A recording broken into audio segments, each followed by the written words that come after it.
So I always love this when a narcissistic person rolls up and says, I'm sorry, I have to do my meditation practice and I'm practicing mindfulness. And I'm thinking, oh my gosh, the number of people you hurt every day is what I'm thinking. Really? I actually, though, I've got to be honest with you, I got to sometimes want to scream when everyone marches out mindfulness as the cure-all, as the answer to everything.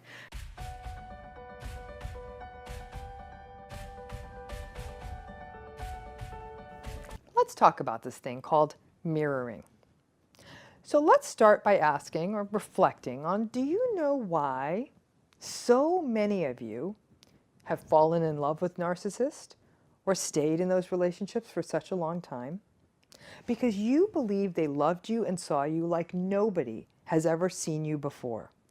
Why do you keep going back to the narcissists in your lives? Because at some point in time, it felt like they got you, or at the very least, they know what makes you tick, and they push at those pressure points. How were they so astute? How did they know how to get to you? Because they are the masters of mirroring. First of all, why do we look into mirrors? We look into mirrors to see ourselves. It's not something we could do without a mirror or a photograph. An accurate mirror reflects back our face and our body. We may not always like what we see, but a mirror is just that. It's merely a reflection. Psychological mirroring is a different game. When someone mirrors us, they are doing a range of things. They may mimic us, emulate us, be interested in us, share our interests, try to be like us, point out our strengths, gently point out our weaknesses, and simply reflect us back. Healthy mirroring involves a person who sees us accurately and who allows us to see them accurately. It is safe, it is reciprocal, it is honest, and it is kind. People can point out our flaws in compassionate ways, and having those sorts of holistic mirrors leave us feeling safe, no more than you would want to look into an actual glass mirror and see a more distorted version of yourself that hides your physical imperfections. It may be nice for a moment, but then there is an emptiness and a wondering, what do I really look like? So let's talk about narcissistic mirroring, because that's a whole other game. Narcissists are masters at mirroring, and it can be really aggravating.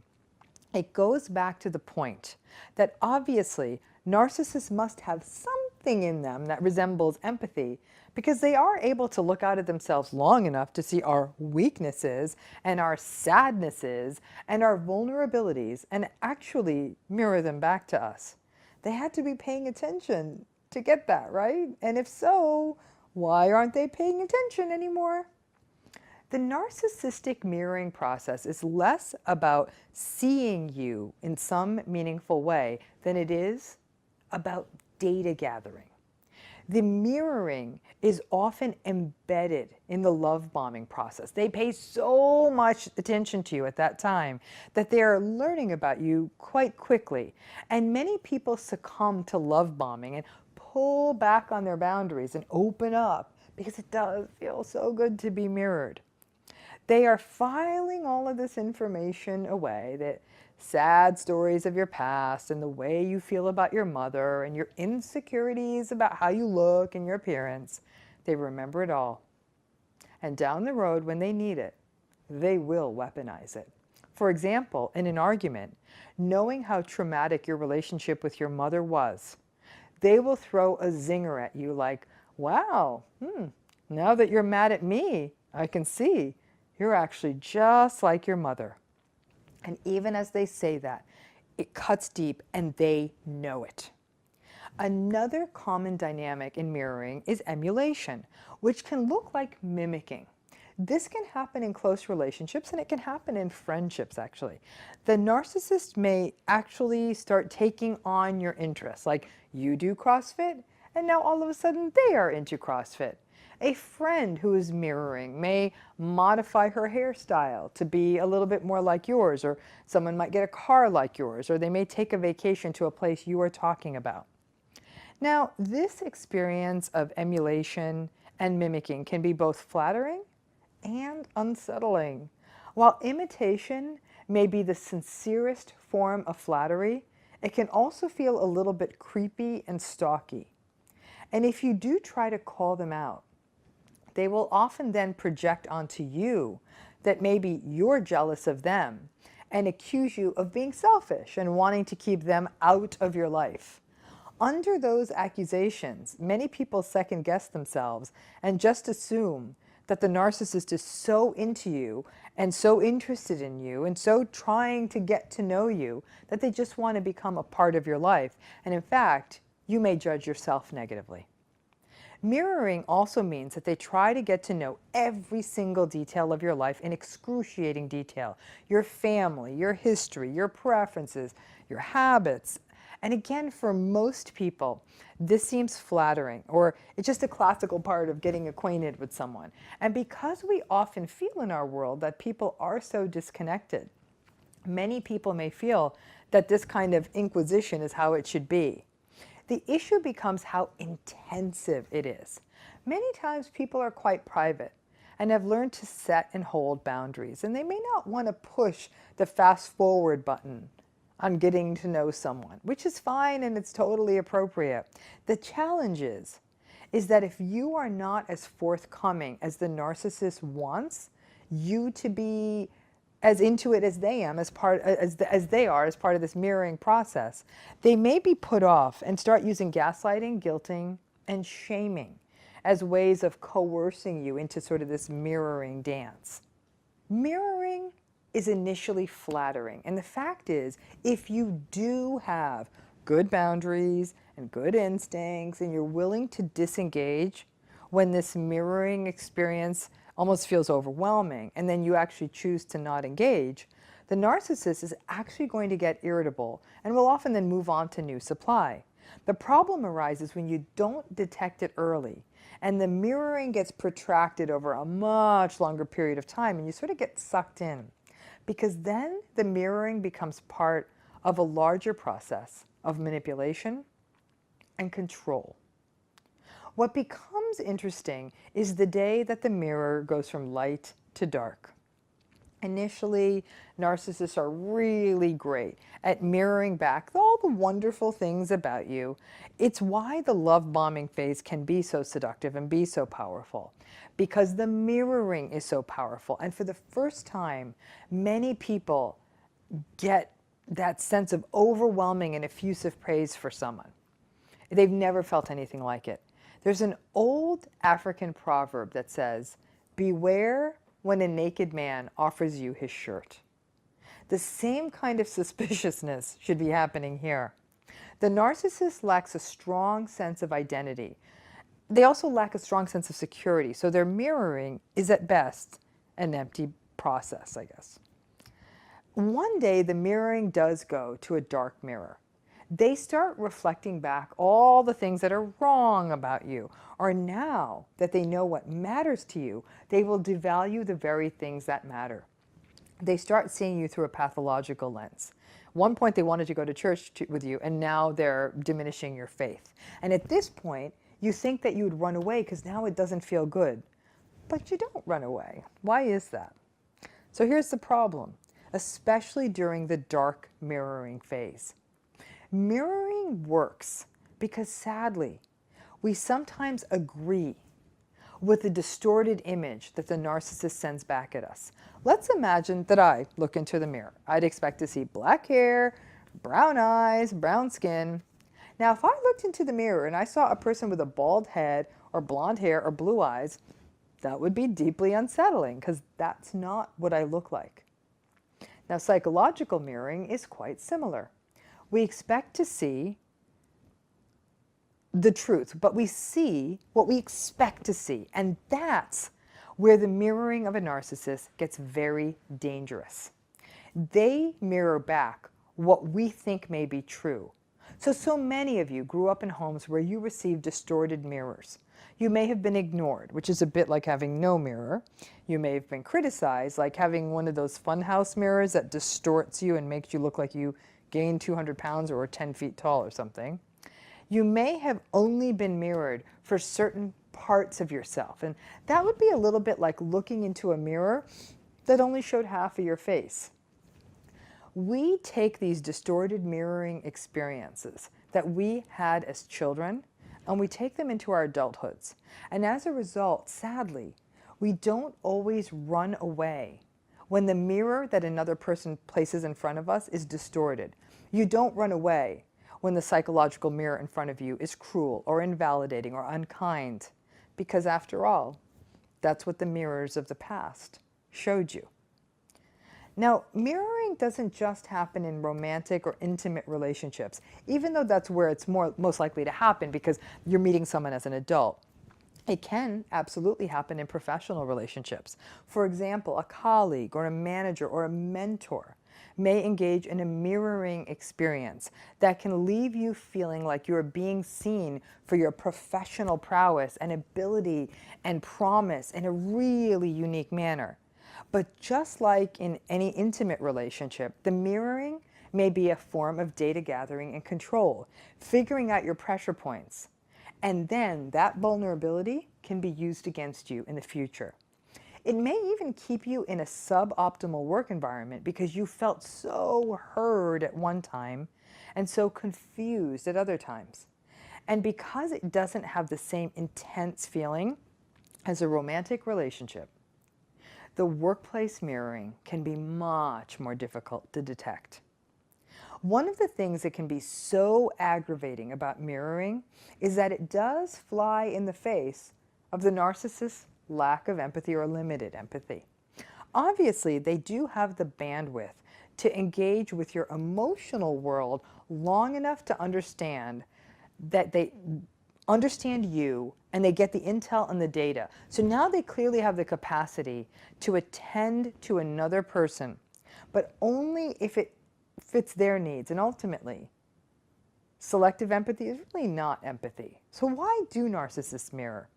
At one level, it gives them something to do in a relationship, and it likely gives them a feeling of control, which they are often lacking in their relationships, as well as a tool with which to potentially control you down the road.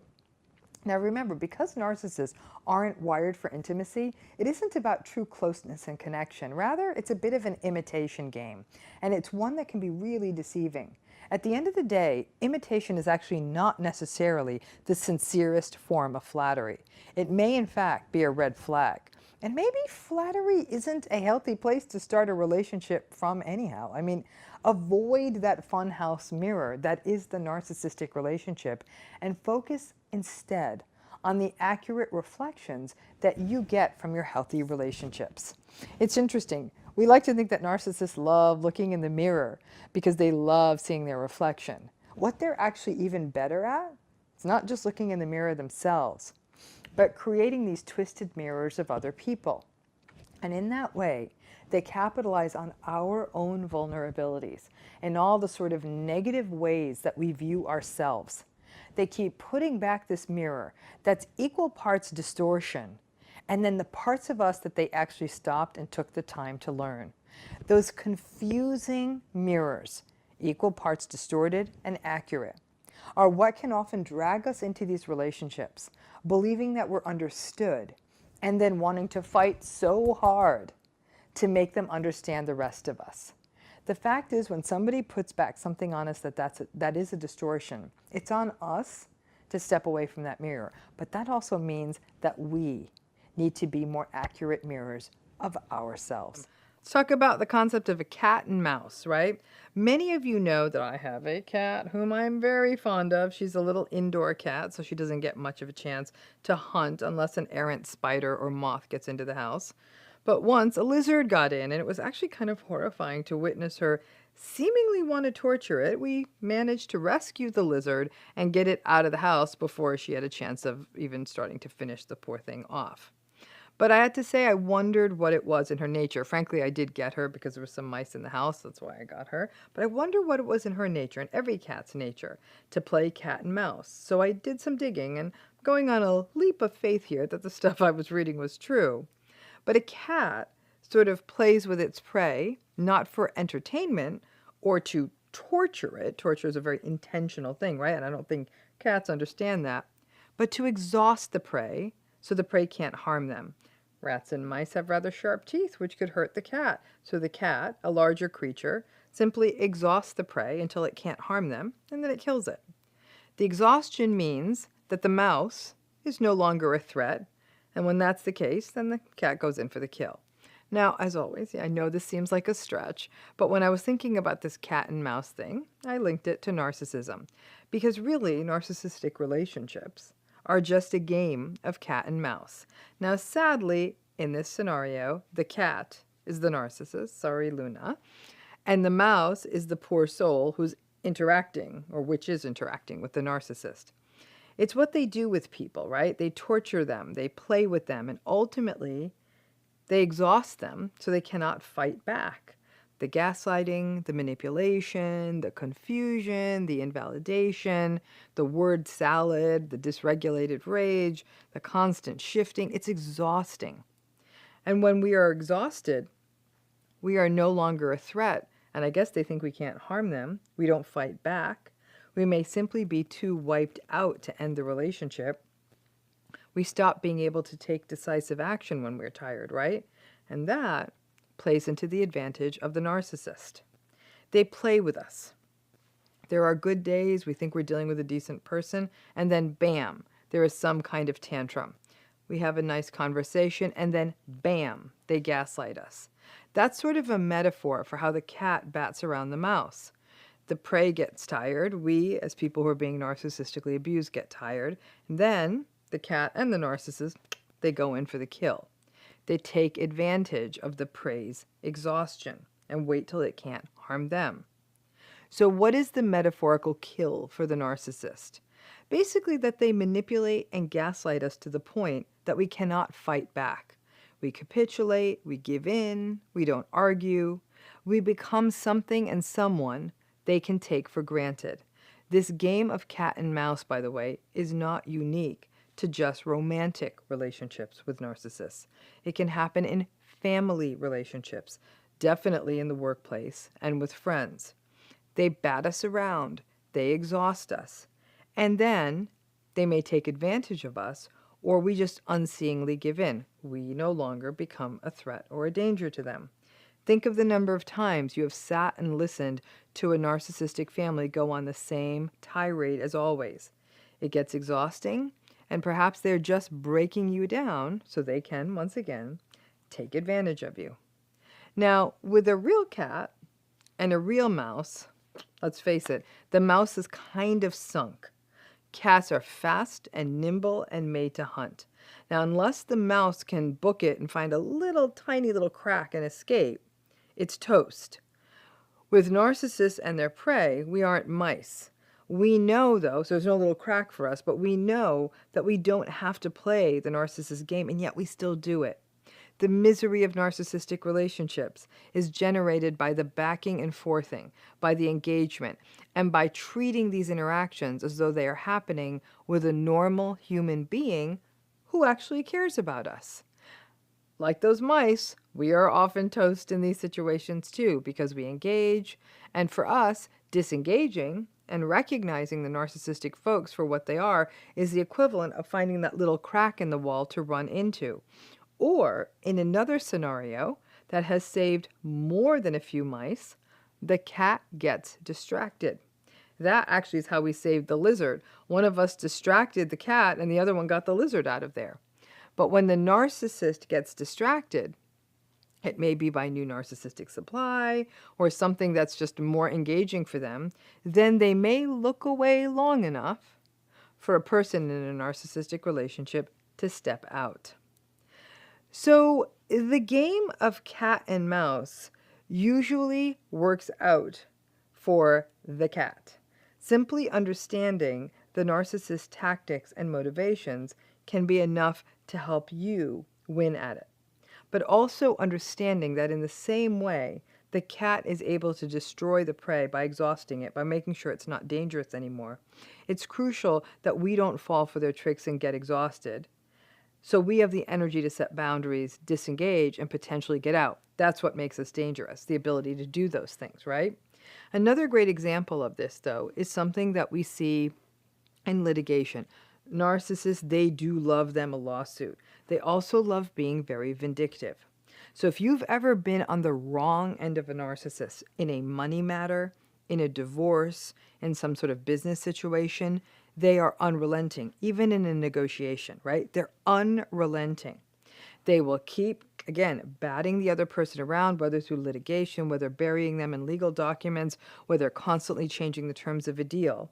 And what that does is it leaves the other person, the mouse, as it were, exhausted. So often, narcissistic people will just use piles and piles of brutalizing litigation, the torture, the cat and mouse of it all, to break the other person down so they're no longer dangerous to them. And in this way, will often do things like force a settlement that the narcissist doesn't even deserve. But just because the other folks have gotten exhausted, that's oftentimes how the narcissist wins. So I hate to paint my cat out to be a narcissist, but on this one, unfortunately, the cats are kind of the narcissists and the mice are the rest of us. So let's talk about this concept of mind reading. This episode may end up taking a very different path than you might think. There's actually a lot of stuff out there about how narcissists think they can read your mind.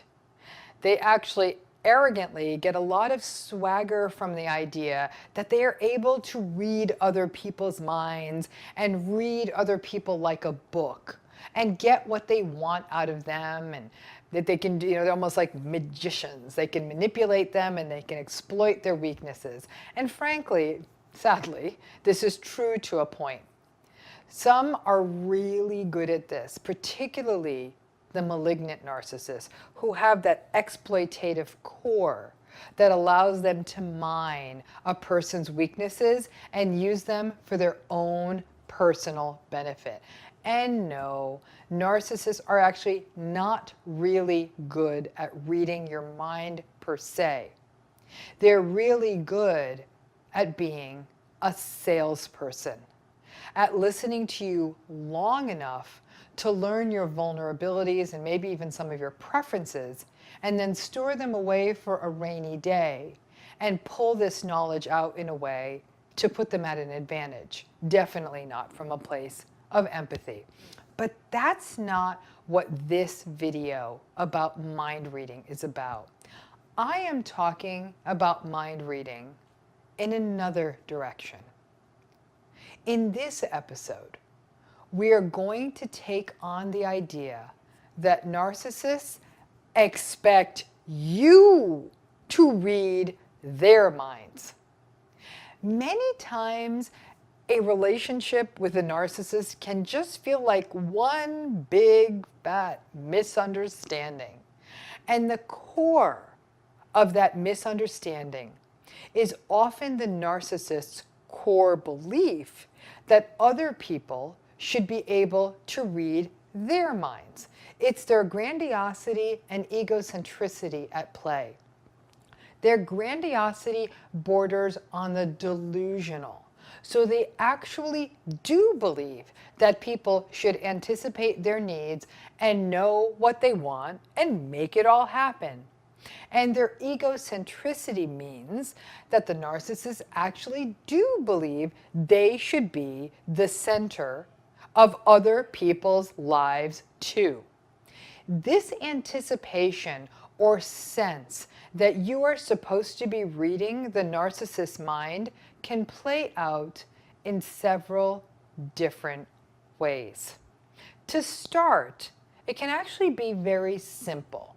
For example, you're supposed to know that they are hungry and what they want to eat, and prepare that kind of food for them and present it at the appointed time. Another form of mind reading can be very intention focused, and this is where it starts getting really toxic.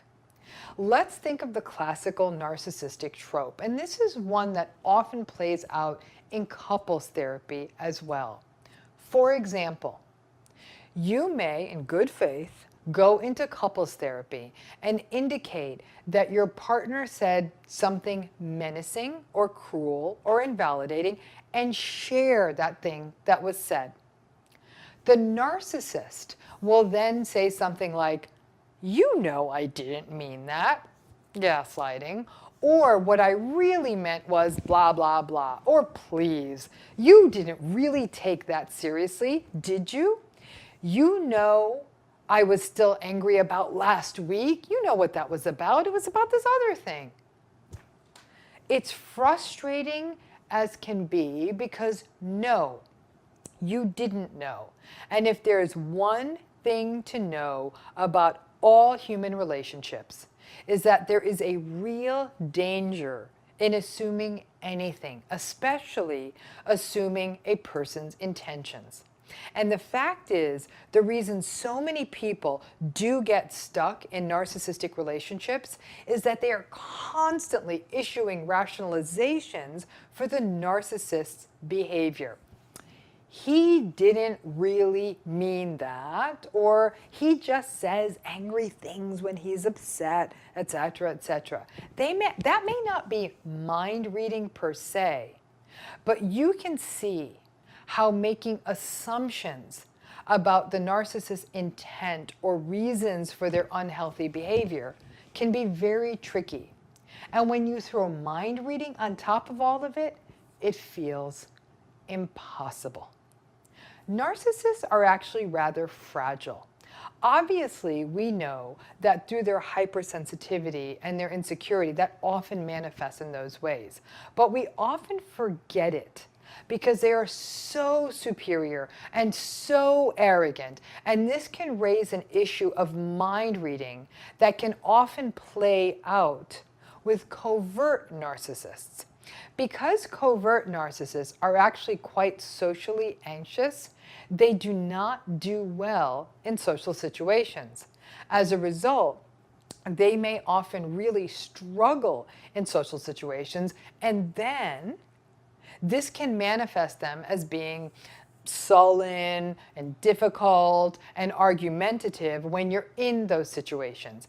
Afterwards, you may, in a moment of clarity, recognize that they needed reassurance and support to help them with their social anxiety. Again, that darned mind reading. But they would never ask for it because it would render them too vulnerable. I have spoken with many people who tell me that their inability to mind read leaves them feeling guilty because they feel as though they should have been able to sort of read their partner's mind or mental state. And because narcissists believe, yes, you should be able to read my mind because aren't I the center of everyone's universe? Then that whole set of assumptions can just drop more fuel on the fire. Mind reading can also be anticipatory. Remember, much as narcissists may really just be swaggering fools, they don't like to be seen as the bad guy. So they will sometimes go along on things that they don't want to do. For example, they may say, "Sure, we can have your family over for dinner," but no, they didn't really want your family over for dinner. If you went solely on the narcissist's words, the sounds coming out of his or her mouth said, "Yes, I want your family to come over for dinner. What should we have?" But that's not what they meant. And the dinner ends up being a fraught, tense mess. And your family really doesn't want to do it again, and neither do you. After dinner, the narcissist may even complain about it and whines about how it felt on a bad night and that your narcissist just went along with it to make you happy. You have to love them pulling that manipulative guilt punch at the end. Then it's not unusual for them to go on to say, "You should know that I just say yes to having your family come over because I don't want to listen to you complain about it later." And now you're in a double bind, a situation where you cannot win. You were expected to mind read and know that the narcissist never wanted them to come in the first place, and that now there will be a mess to clean up afterwards. And a narcissistic relationship, as this happens more and more over time, you can see how this can result in isolation and alienation. And that over time, you may just stop inviting people over, stop suggesting things to do, stop even attempting vacations or other special experiences, because even if the narcissist gives in and goes along with it, you run the risk of them obviously not really wanting to do it, and then you have to deal with their criticism, their contempt, their anger, and their bad behavior both during and after. And before you know it, your world becomes very narrow because you stop asking to do these things. And it's not because you are reading their mind. It's actually because you're trying to avoid the awful consequences because you can't read their mind. Now it's interesting because this issue of mind reading and the fallout from it is why couples therapy so often fails with narcissists. Now think about it. Traditional couples therapy focuses on communication and communicating in a healthy manner needs, wants, feelings, again, clearly, and taking ownership. So a couples therapist may send an unfortunate individual, basically when you go into couples therapy with a narcissist, you're sending that person into the lion's den because the therapist has told them to communicate. And so you do. You communicate. You communicate clearly about having friends over, or finally taking that trip to Italy, or hosting your sister's wedding. You give the narcissist the opportunity to share his or her concern. And then, boom, the whole thing blows up. You go back into therapy to talk about this. And you'd say, I did all the things you suggested. And then the therapist will say, no, keep trying. And so it's like the therapist is saying, you lost your right arm by sticking it into the lion's cage? No worries. Next time, just stick your left arm in.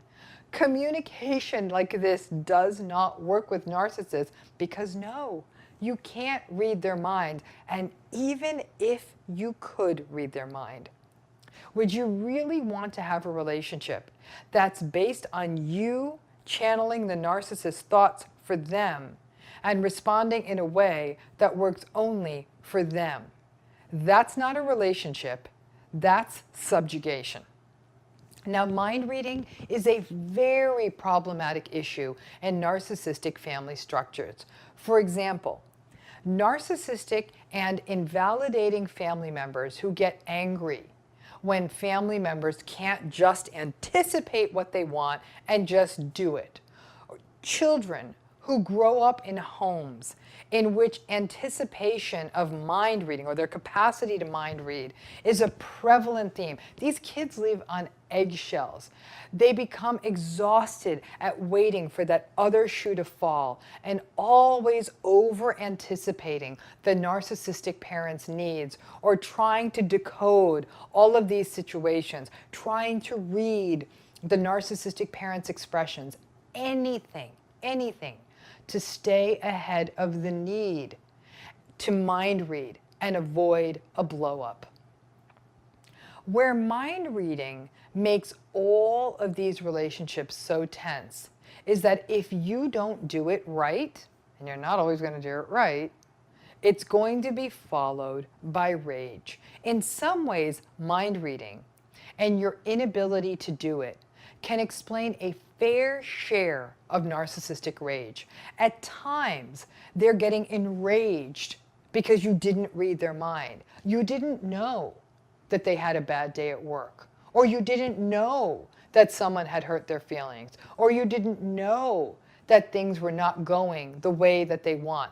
They just get more and more sullen and petulant and angry, and it builds up like a volcano. And you aren't the only guilty party. Obviously, nobody can ever read another person's mind 100% of the time. Let me tell you a story, because I'm brought to mind a dynamic I once witnessed of a deeply narcissistic boss and his assistant, who really was literally like a sycophant. I mean, he just followed him around, and he was devoted to this narcissistic boss to a fault. The narcissistic boss, interestingly, way overpaid this assistant for his work. And the assistant worked 7 days a week and was available to the boss man 24 hours a day, 7 days a week. And the boss man would regularly, without asking, disrupt his holidays, without even wishing him a happy holiday, his wedding day even, you name it. It honestly looked like, in a way, the assistant was just like chained to this narcissistic boss. But there was more than a little cognitive dissonance there, because the assistant was so overpaid, and because he lived so well because of his high salary, he knew that his skill set would not translate to anybody else in the world paying him even a fraction of what he made. Now, I happen to have proximity to the players in all of this, so I was actually able to watch it over a long period of time. It was actually amazing how often this assistant did successfully mind read the narcissistic boss correctly. Honestly, it felt like 75 to 80% of the time, which is really quite startling. The assistant, and if we were to almost take a page out of the movie A Devil Wears Prada, he would have the boss man's coffee in place, the lunch ordered, the items would be lined up on his desk. He would anticipate if it was a salad day or a soup day or a sandwich day. And if the good news, whether he had to share the good news first or whether he had to share the bad news first, like this poor assistant was on it.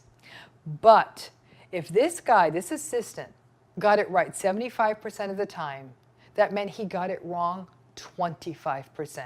And heaven help you if you were around during the 25%.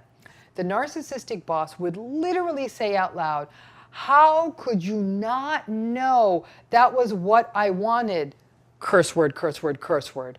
"Why didn't you figure out what I needed?" Curse word, curse word. And would then scream and rage and yell about how everyone was against him. And it's amazing that he, the narcissist, was so successful, because even though he was surrounded by such garbage people. And the poor sniveling assistant, who was the narcissist's primary enabler, would snivel more and try to get it more right. And then the narcissist would come down from his cruel, abusive tantrum, and not surprisingly, it would happen again in a few days. It was just awful to witness this dynamic, but it was stunning to me how much the narcissist genuinely expected this assistant to actually read his mind. And then it was actually stunning and terrifying, the amount of rage that would follow when his mind wasn't read. If you pointed this pattern out to the narcissist, by the way, he'd blow up at you too. Your inability to not be able to mind read the narcissist is not only one of the primary drivers of conflict in a narcissistic relationship, but also a primary source of tension. One day you do realize that they actually do expect you to read their minds, and that you will pay dearly if you cannot do so. Now listen, there is a beautiful, almost childlike hope we have that someone actually could read our minds. It feels magical, and it feels special, and to be heard the way, honestly, a child wants to be seen and heard. It can almost feel like the culmination of magical thinking. And in every relationship, it may happen from time to time for no other reason than coincidence. Someone just almost literally reads your mind like, "I wanted Chinese food too," kind of thing. But while narcissists are guilty of expecting mind reading from an antagonistic and entitled and grandiose place, catch yourself and ensure that you also may not be expecting it too, maybe from the most innocent space. Mind reading is simply not possible in a relationship, and it can actually be dangerous to do so. If you do not feel heard, Make that known. But obviously, if you're in a narcissistic relationship, sharing the idea that you don't feel heard is not going to matter. Listen, if I could read minds, I would be a very wealthy woman. And I think we'd all be wiser. And the fact is, if we could read minds, we'd also get our feelings hurt a lot more often because we know what people were thinking of us. But we can't read minds, thank goodness. And you might find that when narcissists expect you do, that it takes an already confusing relationship and makes it even more confusing. Leave the mind reading to the crystal balls and purveyors of psychic magic. And if someone expects it of you, please see it as the red flag it is. A lot of people use mind reading as a space to try to create some control in the relationship. This is what they want. I know this is what they want. And if we could just do it this way, everything will be fine. And it's, again, that eggshelly tension that builds up in you because you try to read their mind. Let's try to guess what kind of mood they're going to come home in. We don't usually do this with healthy people. It's a unique element of the narcissistic relationship that you feel compelled to mind read. You believe if you could mind read, things would go better. And in a sick twist, the narcissists expect you to mind read for them, whether it's what they want for lunch or why they say and why they do what they do. None of it's possible. And one more example of why these relationships really are impossible. So, have any of you ever run into a person who's very narcissistic? They may be in your life, they may be someone you even know peripherally, and they claim to be devoted to mindfulness. They meditate every day. They talk about how important it is to be in the here and now. Do you know anyone like that? If so, drop it in the comments and let's unpack this. So I always love this when a narcissistic person rolls up and says, I'm sorry, I have to do my meditation practice and I'm practicing mindfulness. And I'm thinking, oh my gosh, the number of people you hurt every day is what I'm thinking. Really? I actually, though, I've got to be honest with you, I got to sometimes want to scream when everyone marches out mindfulness as the cure-all, as the answer to everything. However, as a therapist, I grudgingly acknowledge mindfulness is actually an incredible tool, but it's not a magic tool. Mindfulness orients us to be present so we can be self-possessed, self-aware, well-regulated, empathic, and available, again, present in the moment. Now, all of that stuff I just said sounds like the opposite of narcissism. So why do narcissistic people tend to gravitate towards this idea of, I want to be in the moment, and I want to be present, and meditate? Because I got to tell you, they do love this stuff. So again, let's unpack this because they may even use their love of meditation and mindfulness as a weapon against you. And they'll say, I meditated today and I'm centered and present. And this will be after they gaslighted you. So it gets interesting, right? Because I personally have worked with lots of narcissistic clients over the many years. And I have to say, good mindfulness work is exactly what should work. And it's something I've tried to work on with them. To teach them and be with them, teach them to be present and aware so they can account for context and other people before they respond or speak or act. And ideally, that would get them to a place where they are less abusive and less ragey and less attacky and cruel. What happens, though, is that because narcissistic folks are so thin-skinned that if they perceive a slight or a threat in the moment, they behave in their usual reactive narcissistic way. If you call them out on it, they say nonsense like I said, I couldn't help it. And then, when they aren't so thin-skinned and feel safe, maybe sometimes they'll even get it right. But you can set a clock on the fact that their reactive angry behavior won't stop. If their usual triggers like abandonment, competition, perceiving disrespect, or jealousy get pinged, they could have been working with a Zen master, and all bets are off. They will go into their usual rage. So much for mindfulness, right? Now, this is awful for people who are in relationships with them, who will see the narcissist in their special meditation space, probably after chastising, yelling, and warning everyone to not interrupt them while they meditate.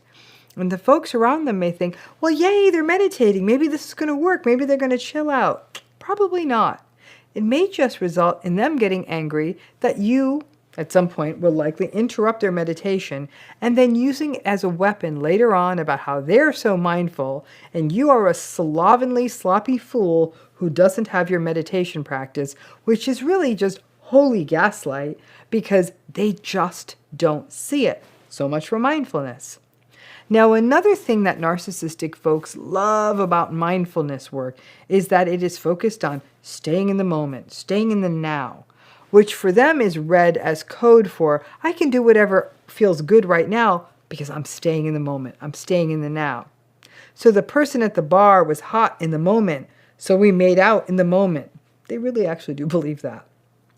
I know I was supposed to be home for dinner 4 hours ago, but I was just staying in the moment and having such an amazing conversation with this new intern at work. I am sure you were.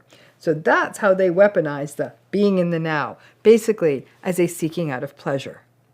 Narcissistic folks want to cherry pick all this mindfulness, meditation, be present stuff. They want to use it as a rationalization for impulsive behavior, be self-righteous and get validation for being so evolved that they meditate every day. They use buzzwords like mindfulness to force other people to listen to them, saying things like, well, can't you be more mindful while I'm talking to you? But interestingly, they don't seem to internalize it the same way for themselves and aren't so mindful when other people are talking with them. Ultimately, an empathic person is a mindful person. They are able to shift gears even when it doesn't work for them, because an empathic person understands that someone needs them. Self-aware people are self-aware. The mindfulness is baked right in on the basis of their self-awareness. The danger of buzzwords and trends like mindfulness and meditation in the modern era is that they've become like a parlor trick. Like the folks who go on the meditation retreats and silence retreats and breathing retreats, but then come back from these retreats and still keep raging at the people in their lives and take the self-righteous position of, oh, I can't believe I have to be with people like you who don't know how to breathe right. So this isn't really about mindfulness at all. It's about being empathic and self-reflective and compassionate and self-aware and well-regulated. Those are things a person simply is. Mindfulness on top of that, well, that's just great. But keep this in mind. Mindfulness is not a substitute for empathy and self-awareness. You can't be a mindful and present asshole. The empathic self-awareness pieces are what matters. Not someone bizarrely staring at you and claiming to be mindful, but simultaneously being cruel. Lots of narcissistic folks have their spiritual advisors on speed dial, figuring they can guru their ways to grandiosity and goodness. It's not how it works. The work of being empathic in a world that is anything but, of seeing other people's perspectives, of regulating ourselves at uncomfortable times, that is simply personal responsibility. And there is no retreat that can circumvent that. So the next time the narcissistic person in your life is extolling their gurus, their mantras, their meditation, their breathing, and their mindfulness, after having them recently throwing an entitled tantrum, mindfully disengage and walk away. Let them take that rage to their guru and see how that works out for them. How many of you have had a situation where you're in a narcissistic relationship, but you really got stuck because that narcissistic person ended up helping your family? So when you wanted to end the relationship, it got real messy. Drop that in the comments. So what do? If a narcissistic person rolls around, someone who's in your life, and they help your family. Now, I know some of you are thinking like, what? A narcissistic person helping my family? Like, that's ever going to happen? I know that's not a modal experience, but sometimes it really is. It's a very specific video, but I know that this is a theme that's affected more than a few people. So you are in a narcissistic relationship, more likely sort of a long-term relationship or maybe a marriage. The narcissistic person is successful enough, and enough so, maybe that they can offer help to your family. And maybe it's not even because they're successful, but they do offer help to your family. Maybe it is financial. Maybe they pay for a vacation. or help by giving someone a car, or maybe it's even bigger a ticket than that. They pay down a house, or they pay college tuition for someone in the family, or they purchase them a car, like big ticket stuff. But it is, in fact, a narcissistic relationship. And let's say this is a sort of a romantic, intimate relationship. You, as their partner, may be enduring the worst of their behavior. And now, your family may have become somewhat dependent financially on the narcissistic person. What do you do? Because even if your family was once team you, now that that financial largesse has come into the picture, you may now find yourself with fewer places to turn and have watched your family, if they weren't already there, fully indoctrinated into the sense of beholdenness that comes with someone giving you lots of stuff and goodies, in this case, with the narcissist. I have worked with and talked with several people who endured this, though this is not nearly as common as the miserly narcissistic person who's not generous. But it is amazing to me how pliable people become when someone picks up the check. What a great guy he is. He paid for dinner, or she's such an angel. She upgraded our flights. Now, while those things are nice, they're not substitutes for being a decent human being. But I think enough people are living close to the bone that when financial salvation rolls up, in whatever form it rolls up, people are willing to forgive a lot of sins. For the narcissistic person who has financial resources, it's such an efficient play. All they need to do is spend money, which they have, and then they don't need to waste their time with empathy or self-awareness or respect and kindness. They just need to lay down their credit card, and then they get validation and adoration and even respect. And it keeps them in the dominant position, and in fact, other people beholden to them. But remember, it's not always money. It may very well be that the narcissistic person fixes stuff around the house, fixes the house itself, fixes the car, do favors. Maybe they go and get advice from a friend who is a physician or a friend who is a lawyer, or they give some other form of free advice that would otherwise be expensive. That also counts for generosity. And so your family may feel deeply beholden and in their cognitive dissonance to keep that sort of helpful gravy train rolling, will need to paint you as the bad one. Oh, they're so helpful. What are you saying? Must be you. None of that feels good. This can really confuse and infuse a person going through narcissistic abuse with self-doubt. Thinking like, oh, maybe my partner is a good person. They paid for this or they did that. My family's doing better now. Everyone's really grateful for the help. If I leave this relationship, then my family may be in a worse place or less supported. And you have to be honest with yourself. You may lose the support of your own family because you're cutting that off. So this generosity thing can keep people stuck for years and years. And not just stuck, but also without support or empathic ears because so many people have been bought and paid for. Your family will be more likely to tell you that your standards are unrealistically high, or that you are a rotten person who asks too much, or that you actually want them to suffer. Against that kind of criticism, it can be really hard for a person to hold their ground. This is going to be such a stupid example, but in fact, I remember years ago watching the film Titanic. There was that fictional character, Rose, the redheaded lady, who had a narcissistic mother, and she had a narcissistic partner. She was sort of like the center of the story. And the partner, the narcissistic partner, paid for the mom's stuff too and gave the mom social status. So the mother had no problem throwing her daughter under the bus to be with the abusive narcissistic partner. Now here's the thing. Most of us don't have a sinking ship and a vagabond suitor, Jack Dawson, to save us under these conditions. But that idea of generosity keeping someone stuck, it's the stuff of stories, right? This sort of pseudo-generosity is such an interesting and troubling narcissistic pattern because, again, it confirms how transactional these relationships are. Narcissistic folks often give to get dominance, authority, favors, validation, adoration, respect, control. The giving silences dissent and sort of leaves people in their sway kind of stuck. And when it happens with your family, it's a really unique situation because you have to balance the benefit to your family and the harm to you. You don't have to, but that's what people do. And many people relent and stay in the narcissistic relationship because it can feel like the safest and easiest path forward. Relationships are obviously interdependent. Your intimate relationship, and there's families around you and all of that. And there's going to be some version of the doing and all of that. But you might be shocked at watching a person who is so gaslighting, so manipulative, so negating, who's rolling up and taking care of things, whether financially or practically, for your own family.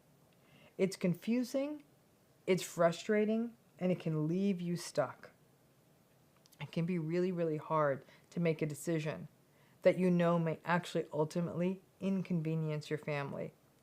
But then you really have to ask yourself, is your life meant to be sort of a sacrifice so your family can get whatever free stuff they're getting? And make no mistake, if your relationship with a narcissistic person did end, and they have done all these things for your family, don't be surprised if they show up with a bill. Thanks again. Thanks again. Thanks again. Thanks again. Thanks again. Thanks again.